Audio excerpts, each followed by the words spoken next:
Assalamu alaikum, bonjour à toutes et à tous et bienvenue pour une nouvelle vidéo. Cette semaine, on va faire une vidéo un peu spéciale format podcast pour répondre à toutes les questions que vous m'avez posées sur Instagram il y a quelques jours. Vous le savez, je suis très actif sur Insta et notamment en story où généralement j'essaie de répondre aux questions que vous me posez de manière publique pour que tout le monde puisse profiter des réponses. J'avais fait une petite session questions-réponses, sauf que j'ai été totalement dépassé par le nombre de questions que j'ai reçues. Donc j'ai répondu à une partie en story sur Insta et je vais essayer de répondre à l'autre partie ici en vidéo, d'où le format un peu podcast comme je l'ai fait en live il y a quelques temps. Installez-vous confortablement et on commence tout de suite avec la première question de la vidéo. Quelle ville recommandes-tu pour une famille avec des activités pour enfants surtout? Bon, bien sûr, je ne vais pas citer une seule ville parce que c'est très compliqué et ça dépend énormément de choses, mais là, la personne me parle uniquement pour les activités pour enfants. Tu vas avoir les principales villes du Maroc, bien sûr, avec Casa, Rabat et Marrakech, parce que tu vas avoir tout ce qu'il te faut en termes de structure pour les enfants, notamment sportive, avec des clubs de sport, que ce soit football, natation, équitation, etc., etc. Si tu veux des activités un peu plus nautiques, eh bien, je te conseille de te rapprocher des villes en bord de mer pour faire soit du surf ou tout simplement des activités qui sont liées à la plage. Maintenant, il y a aussi des activités peut-être culturelles ou d'apprentissage, bref, que sais-je, pour les enfants. Et de manière générale, franchement, je vais être honnête avec vous, dans toutes les grandes villes marocaines, vous aurez tout ce qu'il faut pour les enfants. Il y a vraiment énormément de choses et d'activités. Et puis aussi, on va pas se mentir, c'est un très bon business. Les Marocains dépensent énormément dans l'éducation de leurs enfants, mais aussi dans leur bien-être. Donc tout ce qui est sport, soutien scolaire, activités culturelles. Bref, vous avez compris, vous trouverez tout ce qu'il vous faut dans toutes les villes du Maroc. Ne vous inquiétez pas pour ça. Si vous avez des activités un peu plus précises, comme je l'ai dit tout à l'heure, eh bien, vous pouvez cibler soit les villes en bord de mer ou bien les villes en montagne, etc., etc., selon ce que vous voulez pour vos enfants. Est-ce que c'est possible pour un couple 100% français d'avoir la résidence au Maroc où il faudra toujours faire les sorties de territoire? Eh bien, non, vous n'aurez pas besoin de faire les sorties de territoire à chaque fois. Il vous faudra obtenir la carte de résident. J'en ai déjà fait de nombreuses vidéos, mais pour obtenir la carte de résident au Maroc, il faut généralement justifier de vos revenus. Soit si vous êtes salarié avec un contrat de travail de votre employeur, ou soit si vous avez une entreprise ou vers une société, montrez que votre entreprise tourne avec un chiffre d'affaires, idéalement avec un bilan si elle a déjà un an, et également avec votre compte bancaire. Officieusement, il est conseillé d'avoir au moins 10 000 € sur son compte bancaire pour faire la demande de carte de résident. Ça aide à l'obtenir. Une fois que vous avez obtenu votre carte de résident, en général, c'est un an la première fois, puis ça s'incrémente petit à petit jusqu'à obtenir celle des 10 ans. Il faut savoir une chose, la carte de résidence, ce n'est pas quelque chose de très dur à obtenir, entre guillemets. Il faut juste montrer que vous n'êtes pas un poids pour le pays et donc que financièrement, vous êtes apte à subvenir à vos besoins et à ne pas dépendre de l'État. Toujours dans la question des papiers administratifs, salam alaikum, je ne suis pas marocaine, mais mon mari et mes enfants, oui, est-il possible de l'obtenir?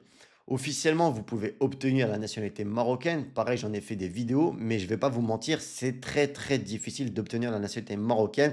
Au Maroc, la nationalité se transmet par le sang, c'est-à-dire par le père généralement. Il est aussi possible de l'obtenir via la mère, mais c'est beaucoup plus facile de l'obtenir quand votre père est marocain. Maintenant, il y a des possibilités lorsque vous vivez depuis longtemps au Maroc, que vous pouvez justifier de votre résidence depuis longtemps, que votre casier judiciaire est vierge, que vous parlez l'arabe, etc., etc. Vous êtes en droit de faire la demande de la nationalité marocaine, bien sûr.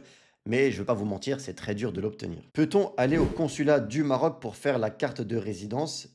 Au consulat du Maroc, c'est-à-dire que tu es à l'étranger et tu veux faire la carte de résident avant de venir au Maroc. Alors non, il faudra que tu la fasses une fois que tu seras installé au Maroc. Peut-on dédouaner un véhicule avec le document de cession et la carte grise barrée? Alors là, je vais durer un peu longtemps sur cette question parce que j'en ai reçu énormément sur cette question du dédouanement. Et ici, on va parler plus principalement du dédouanement avec l'abattement des 90% pour un retraité et en plus qui n'a pas le permis, d'accord? Parce que beaucoup pensent que ce n'est pas possible pour un retraité qui n'a pas le permis de dédouaner un véhicule. Eh bien, Eh, sachez que attends deux si. secondes. Est-ce que tu étais au courant qu'une application mobile existait pour apprendre la darija et que même les enfants en raffolent? Je te présente Vivre d'Alija, l'application pour enfin arrêter d'être frustré au Maroc et de pouvoir s'intégrer pleinement à la vie des Marocains. Télécharge-la gratuitement sur iPhone et Android, les liens sont dans la description. Officiellement, en France, quand vous achetez un véhicule, je vais parler de la France parce que c'est le pays qui nous concerne la plupart de mon audience, mais à mon avis c'est pareil en Europe. Quand vous achetez un véhicule, si vous voulez changer la carte grise, vous devez avoir un permis, d'accord?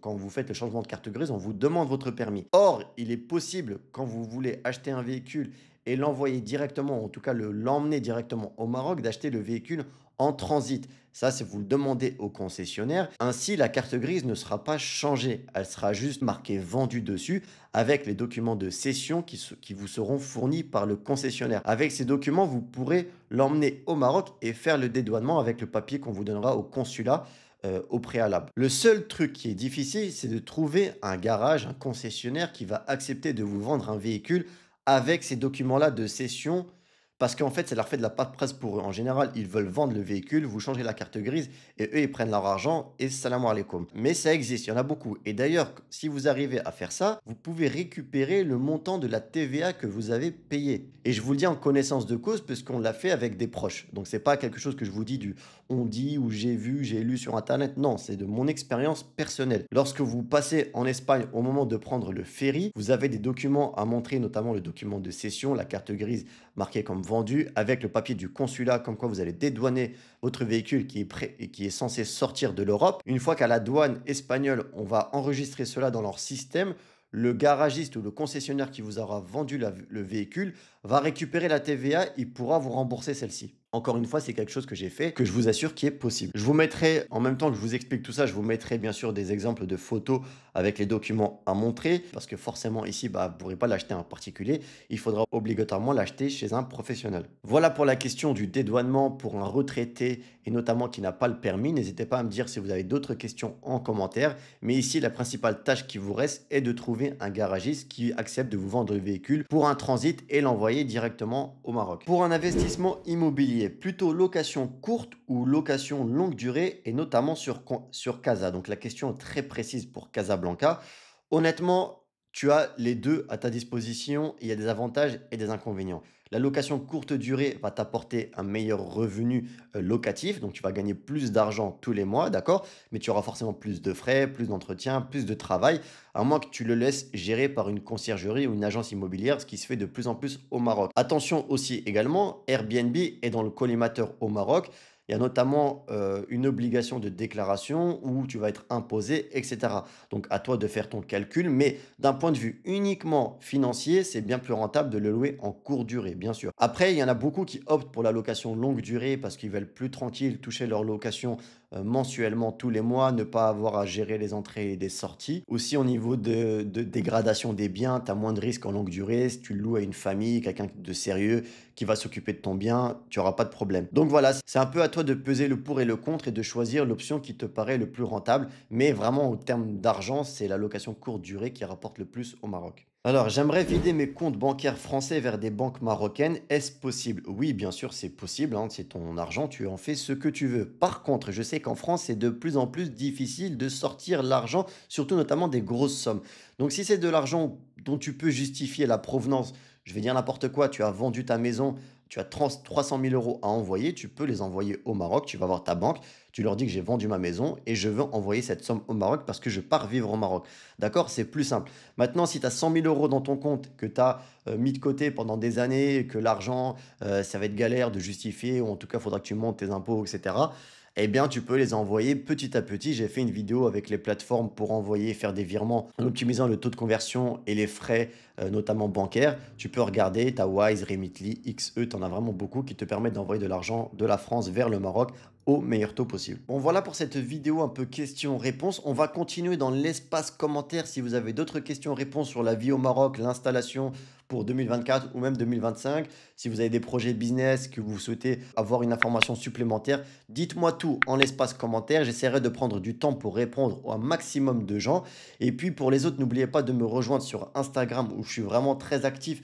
que ce soit en story ou en publication. J'essaie de faire des posts quotidiennement. N'oubliez pas le guide que j'ai écrit Partir vivre au Maroc qui vous donne tout un tas de conseils dans l'administration, dans l'envoi d'argent, dans le travail, dans la recherche de logement. Vraiment un guide très complet qui réunit mes 8 ans d'expérience au Maroc. Il est dispo sur Amazon en format papier ou bien en format e-book en ligne.